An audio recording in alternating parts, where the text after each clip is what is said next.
Welcome everybody to a lesson on jobs and gerund, to plus infinitive and bare infinitive. Anyone who has already done my pre-intermediate course will recognise this grammar and will have already learned 90% of what's on the board here. Okay, and so this is very important information, and you will see this when I ask you 20 questions or 25 questions about jobs. And you'll see that in every single sentence I can show this grammar being used, because this grammar is used in most sentences, let's say. Not all sentences, but let's say 90% of sentences. So sometimes you see verb forms as ing.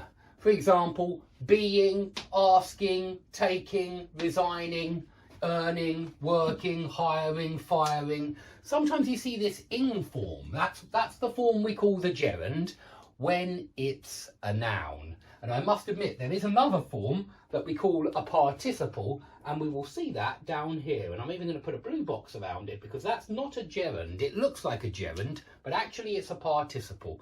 And I will tell you about that when we come to it. But that is another complication, and perhaps we'll deal with that in a different lesson.